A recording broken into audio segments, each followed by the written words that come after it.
Welcome to the Business of Apparel podcast.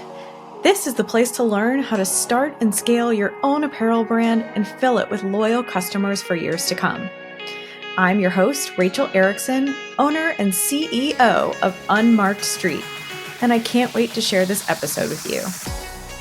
Welcome back to the Business of Apparel podcast. Today, I'm so excited to have with me Ms. Crystal Cave, who is a powerhouse female entrepreneur, and she has an amazing background in the apparel and retail industry. So thank you so much for being here with me today, Crystal. Thank you for having me. I'm so excited. We're like two ladies in blue today. It's about to share good knowledge, I hope. Yeah, definitely. We were just talking about how there must be like something in the wind that people are just starting to wear more blue. It just feels good. Yes. And you know what? Blue, we'll probably get into my background a little bit more. Blue is great psychologically because it actually gives people a good first impression. And I just like blue, so I just happen to wear it. Fun fact, if you're ever doing a presentation with everything, and my dog has decided. Yeah, we have Bijou here with us today too. Yes, so this is the first time. Yeah, we're super lucky to have our first puppy interview today too. I know, 8 years old, going on 8 months, I swear. I'm always, and she somehow always makes her way into these interviews. So she's so sweet. End up holding her like I'm some sort of fashion stereotype. So. That's okay. Yes. Oh, good. So start by telling us, Crystal, about your amazing background and how you were kind of brought up in the retail world. Yeah. So, I was literally born into retail. I'm a third generation entrepreneur. My grandfather he took a $30,000 loan out on Valentine's Day, 1972. He had worked his way up in the music industry with 3 business partners. He bought them out in 2 years. It was essentially record jobbers back in the 70s. They would go and actually put like records into the stores. They had the sourcing and they put the records and like organize them essentially in the store. I have so many funny family stories of how he like would low-key manipulate probably my aunt's uncle and my mom into like cleaning out the back of his truck that he would drive around. But, by the time I was born, it was a publicly traded company. By the time I was in college, they were doing $1.5 billion, which I ended up going to business school. And so, it was the coolest thing. And honestly, growing up, most people who knew me knew I was like, Crystal's the aspiring CEO is what they said about me. My high school graduation, because it was a small school, so they said something about everything. And the funny thing is I learned so much from my grandfather because growing up, we had all the stores in our area. We employed a lot of people, probably thousands in our area. So I would go into our corporate headquarters where my dad, who was the son-in-law, was one of the people highest up in all of the logistics and shipping. So I would like go out to the shipping, which was like, felt like the wild, wild a little bit. And then my grandfather had like the corner corporate office. And so it was really cool. I learned so much, even just selling Girl Scout cookies in the corporate headquarters. Really honed my sales and marketing skills when I was 16, the soonest I could get my worker's license. I don't know if they do that thing anymore. I don't know. That's a good question. Yeah, I was the same way. I started working at like 15 or 16 as soon as I could. Yeah, I was like, I want to learn everything I can. I knew I wanted to go to business school. My mom had suggested I do marketing because I was always artistic growing up. When I was in middle school, I told my grandfather I wanted to be a fashion designer, and we had planned out my whole college journey. Wow. By the time I was in high school, I think maybe I was like slightly intimidated by the fact that like maybe I wasn't the best artist and there were certain things. And my mom had suggested I go and study marketing because it was a combination of the artistic side, but then also like the analytical, strategic business side of me. And so I ended up going to Bentley University, and that's where I got really involved in the fashion business organization and realized, one, not everybody grows up in the way I did. Going into stores and hanging out, being able to analyze analytic reports at like probably 8 years old, something. I was like inappropriately young. And so, as soon as I had gotten my like worker's permit, I was like, I want to learn everything I have. I did a rotational internship. So I did everything from working in the warehouse to working in merchandising, marketing, and then also worked at this ad firm that my grandfather, it was kind of like their in-house ad firm at the time, but he helped the guy start up. And I actually just met with the CEO. He bought my grandfather out a couple years before he passed away. But, I guess my grandfather had been looking to do his own ad agency. And so he came in and was like, can I just run it for you and you'll be my major client? So it was kind of Wow. cool to see that when I was younger and then see the transition to them doing it more in-house and what I saw the challenges were. When I was 19, I developed their seasonal gift card program, and Cool. the CMO tried to take credit for me, but my whole concept, and I did everything, I designed everything, ended up, they did a run of 10,000 gift cards that sold out in a week, less than a week. Wow. Finding out. And so like a 19-year-old like outsmarted probably a 40 or 50 something year old. You're just a natural at it. Yeah. Yeah. And I think like, there were so many things, and I was like, I joke with people, I can never put this on a resume of all the things that I learned. My grandfather, beyond doing retail, was so smart in so many different levels of business. He wasn't necessarily like a music guy. He actually like raced cars, but I think his ability to actually be pretty good in sales and be good with money. And he just happened to start his way in a record warehouse and built himself up to regional manager in less than 10 years, just allowed him to get into the music industry. And that's where he ended up kind of having his specialty. And then he learned about real estate. So I've learned all this stuff about business, which has been absolutely amazing. But instead of going the path that I saw maybe some people that I grew up with going and working for their families' companies, I decided to do something different. I worked on Madison Avenue I did my master's at Syracuse. So I got my master's in advertising from the Newhouse School, which our family friend David, I told him recently, I'm like, you're the reason I went there for grad school, because you're like, Syracuse is the best in the world for advertising. And I was like, well, nothing but the best for me. Like, there you go. Yeah. I'm so competitive, which surprises people because I'm like very feminine, but I'm like, no, I'm totally like, I will like run around in a dress and I think that most women can be very competitive, and it shows up in different ways. But yeah, I totally agree with that. Yeah. And so it's like, it's funny because most of my life, I feel like I've really been underestimated. We have the whole demure trend kind of going I know, on. right? And I'm actually going to post my thing this week, actually in the dress. But, it's so interesting. Growing up, there was this aspect of, because of who my grandfather was, I think I had to kind of play a role. And you kind of had to be there and be the pretty girl. And there were 5 of us girl cousins and like my brother. And later on, my aunt had her kids, a boy and a girl. But, we were predominantly women. And so we would go to all these corporate events. And like, there was a part of me that, because I was on my own body, like I had a body dysmorphia and different things I grew up with, that it was a lot of times it was really about like being pretty instead of like having my intelligence seen. And so what I really appreciated as I like got into my real professional, like post college, even though I technically had been doing all this professional stuff. I know, forever. Like, I was a paid intern. They didn't pay their interns. So I had a job since I was 16. Even in college, I like worked for Ann Taylor Loft and different things. And so I started out on Madison Avenue. I realized that I wanted to get into fashion. So I actually got on the real estate side so I could do that. Cool. And then figure out where I could end up in the fashion side. I ended up being a celebrity stylist.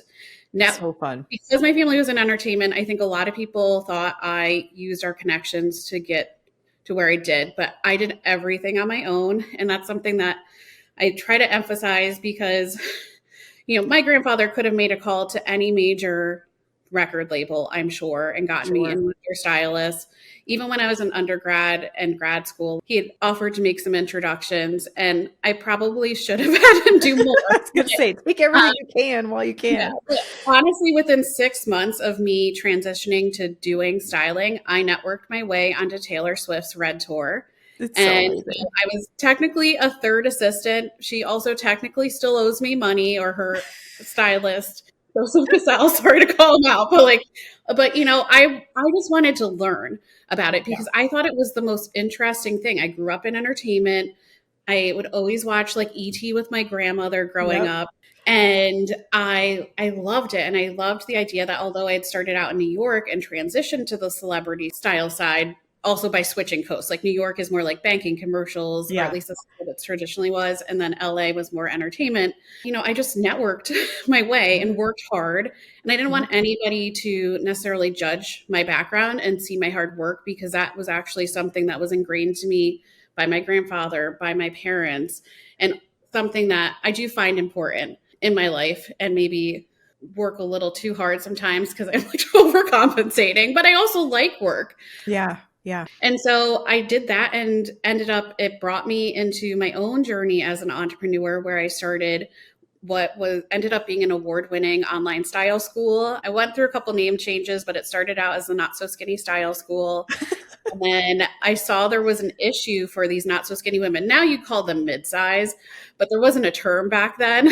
And nobody really had like online style schools then either. So I was like, it was so funny. This is like before people were more nomadic and different things, trying to explain that. Like my parents finally were like, oh, so you're kind of like a snowbird and you can like, but you can work from other places, because my dream was to be bi-coastal. And so I ended up, that school changed my life because I saw that I have been much heavier than I am now. I've been up to a size 22. I'm now a 12. And I have seen the challenges of what it takes to go into a store and to feel like there's been more than one time of tears.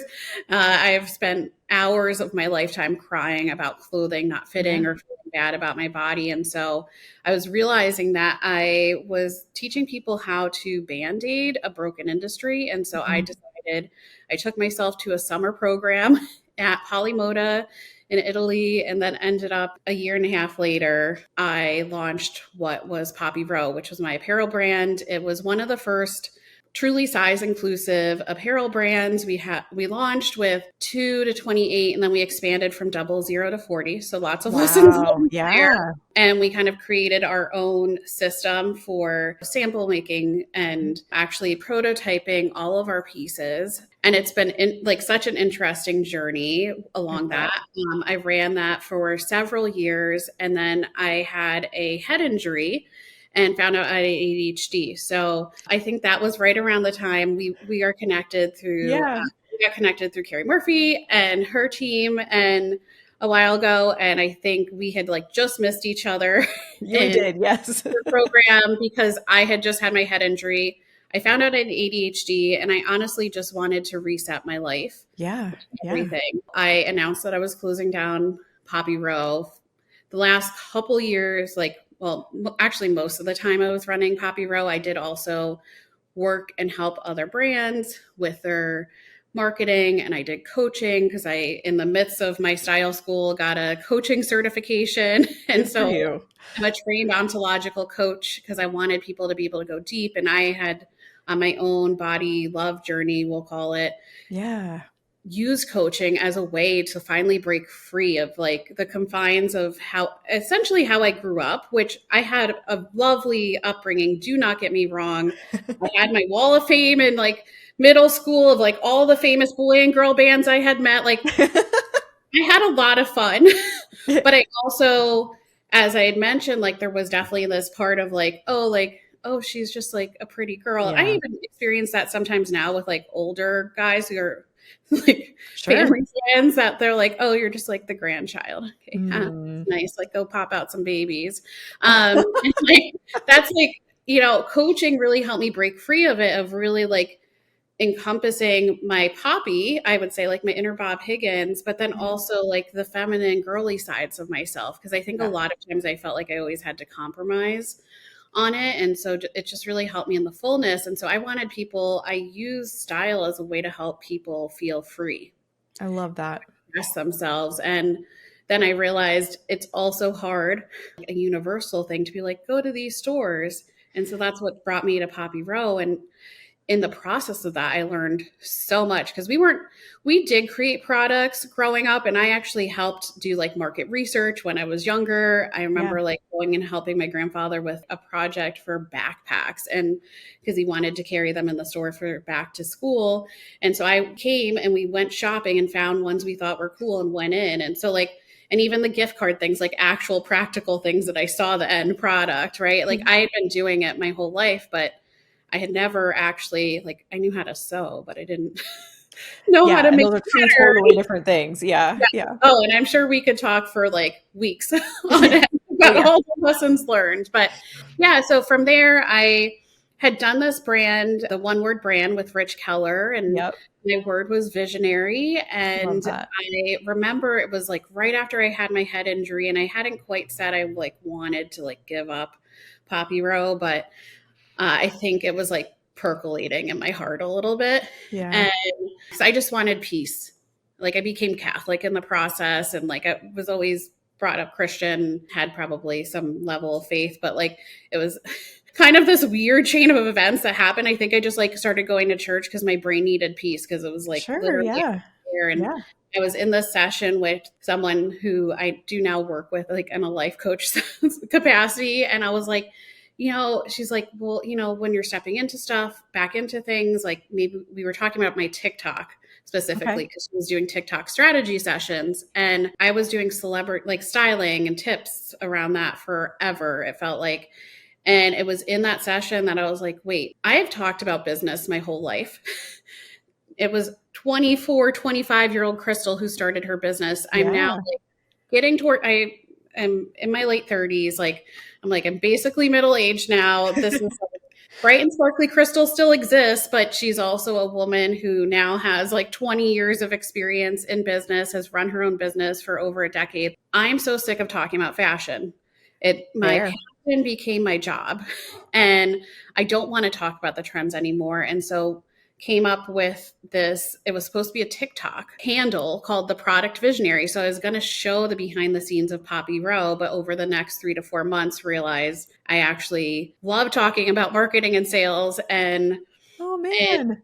That's so wanted to cool. close down Poppy Row. And so that's where we've kind of gotten into this now product visionary era. So That's uh, so amazing. Yeah. And I just want to say how brave it is. I mean, to this day, a lot of the brands out there who are doing all of the right things in size inclusivity just are struggling. It's a really, yeah, really hard side of the market to be in. And so kudos to yes. you for like having it for so long and for doing such an amazing thing and for having your brand. And I know how challenging it can be. It's like this weird vicious circle with it needing to be felt like it needs to be a great product out there. And then kind I of having still, this like misunderstanding about yeah. these great brands who do it and what it actually costs to do Yeah. that work. And Well, we got awards too. Like I had over 1 billion views in the press with all, like we've been on basically like every major outlet, and I had celebrities promoting us. And again, stuff I networked, some yeah, of it from my styling background days too. Like I can make a call and potentially get some really amazing people in my products. And we won a Self Magazine Best of Athleisure in the pandemic. We were number 87 on the list of like the top 100 independent brands to support in the pandemic, or so like I think amazing. support in general, but it was like in the like as we had started the pandemic. And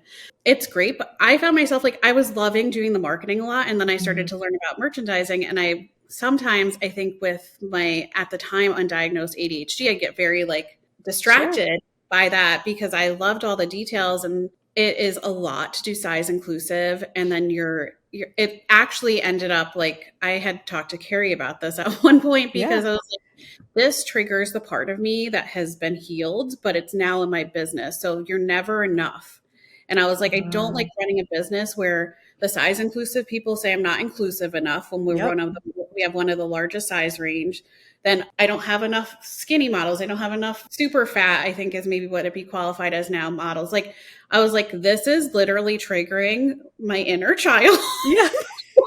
wants to cry, and I don't know why I'm crying all the time. And what started off as like I think really was like a genuine and authentic aspect of me really wanting to be inclusive ended Yeah. up being me feeling like I was dying going up a hill by myself. Yeah. And unfortunately, I hear that a lot from truly Oh, I've size heard it inclusive brands. It's a really, really tough, as inclusive as a lot of these brands really are and try to be.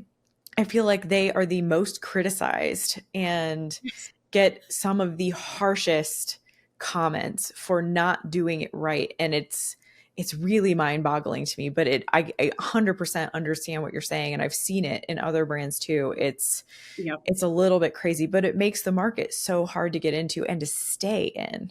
Yes, you need a lot of funding, and I self-funded everything myself. We had launched in a Wow. Kickstarter. I sold 32,000 pre-sales in that 30 days when we launched, which is Wow. bad. It's considered a highly successful Kickstarter, and probably even Yes. more so in today's day and age, because this was like what, 20, oh my gosh, I can't even remember dates, but it was like 2017, 2018, something like that. So I was considered like a Kickstarter success story, and for the incubator I went through. And what was really interesting is in the process of it, it also like diluted my own sense of style and my self-expression. And so I like was like, why am I dying on this hill? Because I am literally dying inside Yeah. trying to do this. And it was self-funded. I had won some things with like Rent the Runway, and it was UBS. They had Project Entrepreneur. And so it was supposed to help women get funding and get you the skills. And I know nobody who went through that actually got funding. And I needed funding. I needed way more Wow. funding than I had that I personally financed. And I mean, Yeah. what 30-year-old has the access to things that I did? I mean, some do, but I mean, I didn't, it's not even that much at the end of the day that was put in there ultimately for what really it takes to build out something It's so that true. is size inclusive. And then, yeah, so it was definitely a really good learning experience. And after 5 years of running it, I had amazing data to actually see Yeah. what sizes actually sold. And Sure. so it was really interesting in talking to other friends who have done or expanded to size inclusive sizing. Mhm. They were finding a lot of the same trends that I were finding, which I'm happy to share a little bit with your Yeah. audience of what we were finding. So it was 80, I believe it was about 80% of our sales were between a size 4 to 18. Mhm. And it was actually for us split very evenly between 12 to 18 as it was the 4 to 10 Yep. range. We sold, I can tell you, we sold one, maybe two, size 28. I will say two because I know with our collaboration with Reprise Activewear that we sold one size 28 of that. And then I sold one size 28 hangover pants. And I mean, Yeah. I made sure we had a lot of fit testing, different Mhm. models, and like to be able to try it on. What was really interesting is like we really weren't hitting that like 20 something market. We Yeah. got some in the lower 20s, but it was mostly like I can say, I can probably tell you the clients that purchased those 20 something sized products. So Yeah. I have found, I had a friend who was running she turned it into a size inclusive and sustainable boutique in the Pacific Northwest. So Cool. that matched a lot of the data she had experienced. She created her own line and also was purchasing inclusive clothes. I've heard this from so many other inclusive or inclusive designers. So, Yeah. I mean, for what it's worth, like coming from the corporate apparel background, we were finding very, very similar data too. And let funny me story, I actually almost got fired once when we had buyers come in and they were complaining that we didn't have like a fully size inclusive size run at the time. And I explained to them, well, the reason is because the data shows that we don't actually sell any of these other sizes. And that person marched straight to our HR department and said how rude I was and how terrible it was that I wasn't going to include sizes like beyond, small through extra large or whatever it was at the time. Yeah, they almost fired me over that comment because I was really upfront and honest with our buyers that, you have to buy this stuff if you want us to make it. well, And and we did actually go to markets to work with buyers, and I did get a lot of feedback of like from the buyers, thank you for actually having the larger yeah, sizes here and everything. So I think we might have done a 4, 14, and 24 because okay. my two interns, the one who was a 24 is now a model. She actually modeled for us too because Love I'm like, that. your size needs to be seen and visible. And so Yes. each of us could also try on one of the sizes at the market. So at the time I had these like two summer interns. And so I remember this specifically. And I got a lot of thanks of like, thank you for including pictures of Katie Brown. Shout out to her. She has now modeled for Torrid and every single size inclusive and plus size brand. I It's feel like she's awesome. getting, it's been so amazing to see her grow. And this was like, just, that would have been a pipe dream for her. Now she's signed in New York and LA. She ended up being some of our hero images that we ended up having when we were in Vegas. I remember people just like really thanking us for that. And it was cool. We all were able to wear it. And I'm like, as someone who grew up not being able to go into stores with my friends sometimes because I was a little chubbier, I could never go into limited two with the total Yeah. 80s baby and my 90s problems. But I remember that it was always upsetting. Like I couldn't buy the cool clothes. And that was part of what I started my brand to solve too, was Yeah. to like help. I always say my future daughter, which we joke maybe she'll be Poppy, but the future generations to really have access to more inclusive sizing. But yeah, it's really interesting. And I probably would have been that person saying to you, like, she's being really fat phobic back in the day until I actually, then you looked at the data. And so I have looked at possibly bringing back Poppy Row in different capacities. And it is something that I want to do maybe in a different capacity. I've actually talked to someone I've recently been seeing. He actually does stuff within tech and then also has a background in fashion and music. And so a fun thing when you get someone that's like entrepreneurial and they get it. And we're like, how does the modern power couple dress? And cool. I have been exploring what that looks like and maybe expanding Poppy Row in the sense to men's, but also doing smaller runs and not as large of a size range, but doing like maybe just small drops or things like that. But that's something that for me, I'm like, I'm just giving myself space with that for right now and really have been focused on product visionary, but I will definitely always have products in some capacity. I know just because of who I am and how my brain works, right? I love that. Well, tell us a little bit more about what's coming up with the product visionary. I know you're doing a 7-day challenge coming up, so please tell us all the details about that because that's going to be so awesome. And I'd be happy to kind of share that along with, this is how I'm like, I have started working with people over the last year or two, specifically under the product visionary umbrella. Initially, when I started it, I started doing market research with people I knew in the industry. And I was doing these, they're now called the product glow up sessions. They're 2-hour VIP sessions. Sometimes it's been like they've had issues trying to figure out how to communicate with production and merchandising, being in sampling for 4 years. One of my clients ended up in our 2-hour session. I made introductions to her to manufacturers and some of the right people. And she, after 4 years of being in sampling, finally had a new market ready sample in 3 months. Amazing. Getting introduced to the right people that I knew. And I was like, let me introduce you. And then also out of it, had a strategy to build her audience leading up to her launching this year. I love that. So good. And 100% of the people I was having these, I was calling them like VIP strategy sessions, which it's like a lot of strategy. And then also like I get into the nitty gritties because I love creating content. And I have realized that it's something probably because of my marketing creative brain, I always have ideas. And so people come out of these sessions sometimes with like pages upon pages of actual social media posts, sometimes more like the email strategy or whatever they need their funnel to be set up depending on where they are in their business. And 100% of the people wanted to continue working with me. So that's so cool. Was like starting to coach people and use my coaching certification, which was great. And actually, I ended up being a leader in Inner Glow Circle back in the day after I'd gone through training. And so a lot of what I was actually doing in my workshops were marketing. So I was utilizing my background and my experience marketing with my family's company, but then also like Madison Ave. I mean, I had worked with Hasbro and Burton and I'm like, who else? I mean, Hasbro has Play School and then it was Marvel. And so I had done like a pretty wide range of things and then also like healthcare. And then when I got into celebrity styling, I was working with like L'Oreal and like top beauty products and banking. And so I've like seen the gamut of everything. And so I was able to take that background and really help coaches of all different specialties. And so then with the product visionary, it's been really amazing because I've been able to like kind of build on everything a little bit as well and really help. A lot of them are that I had originally started working with were solopreneurs.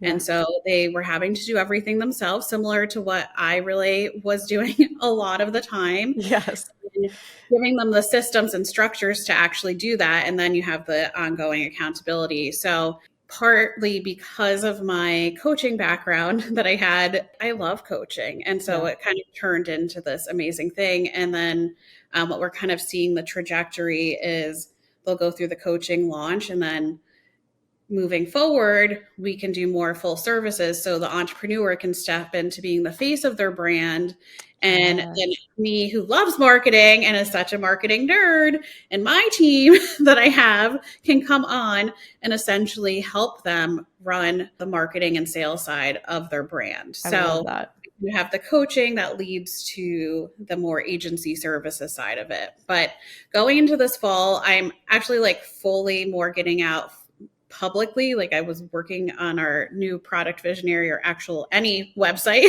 last.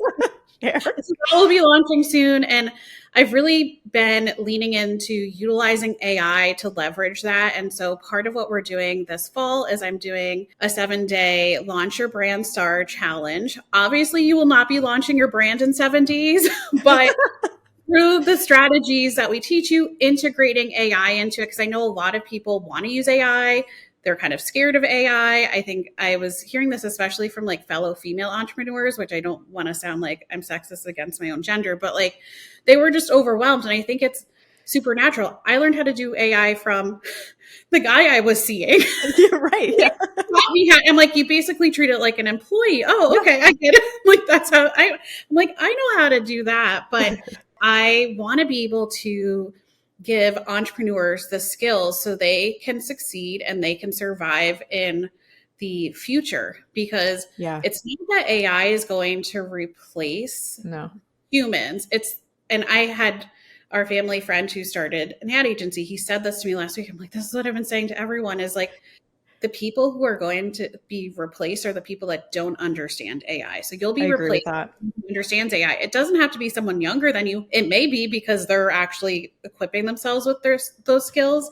Those are the skills you need, but you need to be able to discern it as a human. A computer is not going to be able to run your entire marketing platform and business for you. Like it's just very unlikely that we are ever going to get to that point, I think. Part of what we'll be doing in the Build Your Brand Star Challenge is helping you set, like, basically I come in as the brand manager for, like, you can pick my brand management brain for 7 days, and we'll take you through all the fundamentals that you need to start to set up your brand, from visuals to the marketing playbook you need. If you go to the page, this is an evergreen program. So even if you're not listening in fall of 2024 and beyond, this is something that we will offer that you can come in and get the emails and do all the different pieces of it. You'll see, like, I'm definitely very millennial pop girl with how I write, and also had AI help with some of it. And they came up with the phrase of like, you get a marketing playbook that's like the burn book, but full of marketing secrets. Oh, and I love that. That's so cool.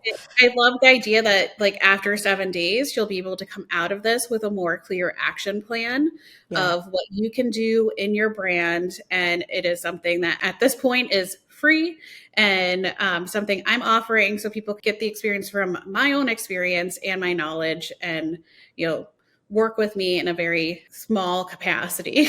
That's awesome. From there, we have, like, obviously I mentioned there's the coaching aspect for people that are getting ready to launch. And then we have agency services side. And then if you are someone who comes from a coaching background or has a podcast or more service provider, we'll be launching this as well, which is mission merch, to actually help you create your own merchandise products, however you want to do them. Please don't ever just slap your logo on it unless you are Travis Kelce. Your girlfriend is Taylor Swift, who will wear your hat to Coachella, which I got a lot of hate about this from Swifties. And I'm like, I'm in the 0.5 top % of listeners. Like, I'm the ultimate Swiftie. I can tell you all. Which is funny because after working with her too, it's like it could probably go either way. But I love the whole like zeitgeist we found ourselves in with all of that now. And she wore the hat to Coachella. I was out there. I was not at Coachella, but I was out there for a little business retreat because I do live in LA. And I saw that and I was like, I kept having to tell people I wasn't there for Coachella. And I'm like, okay, so Taylor Swift proves what I say to everyone is like, unless you're a celebrity, do not put your logo or name on a hat, because only Taylor Swift, your girlfriend, or Mama Kelce are going to be the ones who purchase it. Now, after she wore that hat, it went insane. Like the sales, they've had to hire apparently more people in Kansas City, I think it is, to like do the hat, like to do all their merch. Like that is best case scenario, but they have the celebrity of the Kelce's has like expanded exponentially in an insane way. So Yeah. you should definitely check out Mission Merch if you're someone who has podcasts or interested in more the merchandise side, and maybe you don't want to do a whole apparel Yeah. brand of yourself, or if you have a friend that wants to do Yeah. it. No, I love it. There's some stuff in here that, Crystal, I might need to come to your workshops and we can talk offline a little bit about maybe what's next even for Unmarked Street, because you've got some amazing programs coming up. Yeah. Well, thank you so much. I obviously I adore you. And so would love to figure out more ways to collaborate. So yes, that would be awesome. But, really, I want everyone to, because of my background as a celebrity stylist too, I think and my own journey, I want everyone to be able to have their product be the brand star that it's meant to be. So I love that so much. Once you go to my website, you'll see there's kind of that entertainment theme to a lot of our packages. We have a VIP day. It's called the Cover Girl sessions. And we bring it's content creation meets strategy. And so there's so many different ways that I'm working with people now too, to meet them at different levels. So it's been super fun, and probably just another destination on this journey, or a stop along the way on this journey of entrepreneurship. So yeah, I love that though. So tell us a little bit more. How do we find you? How do we sign up for the 7-day challenge? All of that good stuff. Just go to theproductvisionary.com. That's where we'll have information on the 7-day challenge, as I'm kind of been calling it, and how you can create your own brand star. And then if you're interested in working together, there's information on some of the different packages. But I do these, 15-minute vibe check calls, so we can figure out what works best for you. And then on social media, definitely big Instagrammer here. Sometimes it's easier to get a hold of me on that than text. Sometimes. So we're the Product Visionary. And then we are also relaunching my YouTube from my styling days as Product Visionary TV. So cool. If you want to start educating yourself on more of the marketing and sales side, definitely make sure to check out our YouTube. And I think I'm pretty much the Product Visionary on everything, single social platform. We have Pinterest. So if you need visual inspiration, that is definitely a great place to go. Still dabbling in TikTok. I have a lot of stuff on that, which would be a whole other podcast, but and planning to expand there a little bit more with some of everything as well. But the productvisionary.com is, I think, just our central hub. And so I'm really excited to have a real website too, because everything has been word of mouth, kind of accidentally the last year or two. And so I'm really excited to be sharing everything more publicly. So please follow along. So it's like yourself, I really love educating through our public platforms and everything. And we have an email list too, so you can get all that through our website and opt in there. Well, awesome. Well, go over to theproductvisionary.com and check it out. I know I am going to. I will be signing up, and you might see me in the 7-day challenge. So definitely head over there today. Thank you so much for being on with us today, Crystal. This was such a good discussion. So many good nuggets in here. Maybe we'll have you on back and we'll talk about TikTok someday, but I mean, I would love that. Or even more just yes, I have so many thoughts around marketing strategy too. So I feel like your audience definitely could appreciate that. And I also have my own podcast. I forget this sometimes that I just recently launched, called the Product Visionary Podcast. So if you love this podcast, you should also check out mine, Product Visionary. We're on Spotify, iTunes, and get some sales and marketing tips too, to kind of, complement what you're also learning here. Definitely. So you might also see me over there. So so lots of fun collaboration coming up between me and Crystal. Again, thank you so much for your time today, and best of luck. But I think we're going to be staying really connected. So I can also wish you luck just every day as I see you. So. I'll see you too. Yeah. Thank you so much for listening to the Business of Apparel podcast. I would so appreciate hearing your thoughts on the show. And if you know someone who could benefit from it, please share it with them. My biggest desire is to help other apparel professionals understand the nuances of our industry so we can all work toward making better product for a better world. If you would like to connect further, I'd love to invite you to send me a message through my website, thebusinessofapparel.com, where I do weekly trainings through my YouTube video channel, a weekly newsletter, blog articles, and so many more resources to help you start and scale a profitable apparel brand. This podcast is produced by Box 7 Media, who I cannot speak highly enough of. If you're looking to start your own podcast, you can reach out to Jeremy at Box 7 Media on LinkedIn anytime.